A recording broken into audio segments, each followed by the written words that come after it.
This is Sridhar Kadari, senior journalist, managing editor, V media news. జెన్కోలో ఎస్సీగా పనిచేస్తున్న పివి నాయుడు గారిని కలవబోతున్నాం. ఆయనకు క్రీడలంటే చాలా ఇష్టం.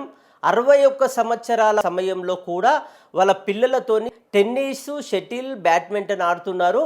క్రీడల గొప్పతనం ఏంటి, మరిన్ని వివరాలు తెలుసుకుందాం.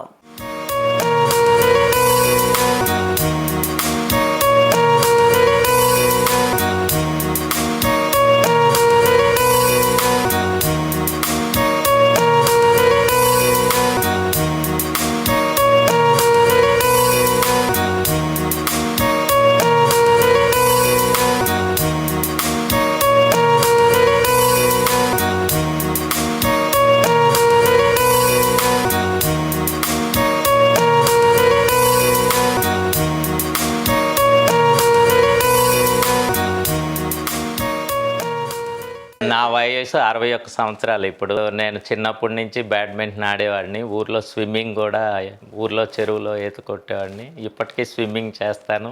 అలాగే shuttle, badminton, tennis Kothagudem thermal power స్టేషన్లో ఉన్నప్పుడు ఆడేవాళ్ళం. ఇప్పుడు ఇక్కడ కూడా మా పిల్లలతో షటిల్, టెన్నిస్ ఆడుతుంటాను, స్విమ్మింగ్ చేస్తాను, యోగా, ప్రాణాయామం చేస్తాను.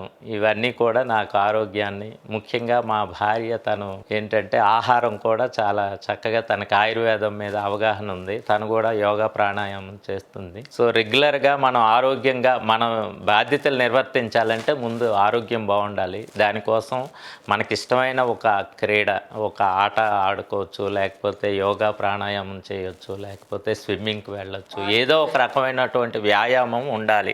మన మెదడుకి ఉండాలి, మన శరీరానికి ఉండాలి. అప్పుడు మాత్రమే మనం ఆరోగ్యంగా ఉంటాం, మన బాధ్యతలను కూడా కరెక్ట్గా నిర్వర్తించగలుగుతాం అనేది నేను ఖచ్చితంగా యోగా, ప్రాణాయామం చేయడము, స్విమ్మింగు, ఈ స్పోర్ట్స్ ఇవి నాకేంటంటే చాలా రిలీఫ్గా ఉంటాయి.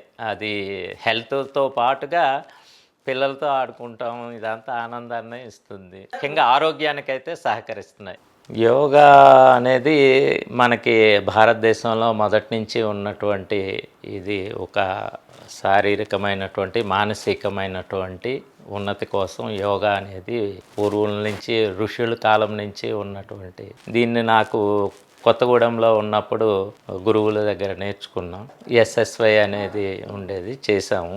అది 20 సంవత్సరాల క్రితం నేర్చుకున్నాం. అది లైఫ్లో చాలాసార్లు యోగా, ప్రాణాయామం చేయడం ద్వారా మానసిక ప్రశాంతత, శారీరక ఆరోగ్యము ఈ రెండు చేకూరుతాయి.